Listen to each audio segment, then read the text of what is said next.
देखिए वर्तिका जी,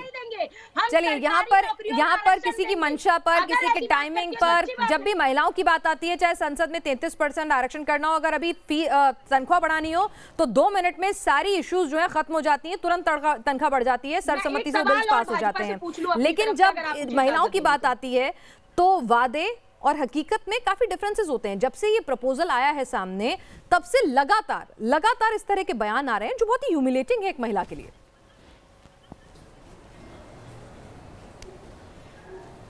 जी फिनास, आपने ये सवाल मुझसे किया है? जी वर्तिका जी। जी फिनास, देखिए मुझे लगता है कि इस पर पॉलिटिकल कमेंट से ज़्यादा थोड़ा सा ये समझने की ज़रूरत है कि इस तरह का जो फैसला है वो लड़कियों की फ़िज़िकल और मेंटल दोनों वेलबींग को ध्यान में रखते हुए लिया गया है। फ़िज़िकल वेलबींग में ख़ास तौर पर इसलिए भी कि ये तो स्वीकार्य तौर पर माना गया कि 18 साल में ज़रूरी नहीं है कि लड़कियां इतनी परिपक्व हों कि वो एक बच्चे को कैरी कर सकें। लेकिन उससे आगे की बात यह है कि एक जो मेंटल वेलनेस है उसके लिए भी ज़रूरी है कि कोई भी लड़की अपने सपनों को जी सके।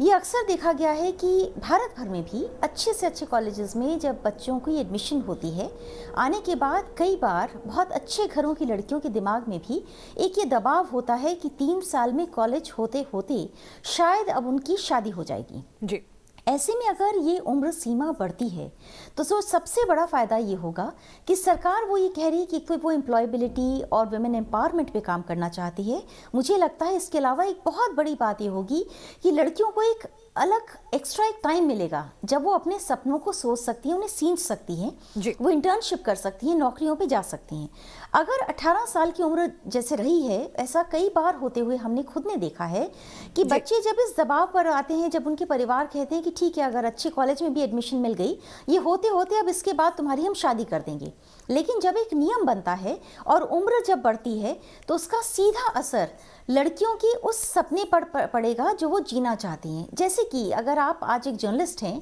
और आप सोचिए ऐसी बहुत सारी लड़कियां हैं जो जर्नलिज्म में जाना चाहती हैं,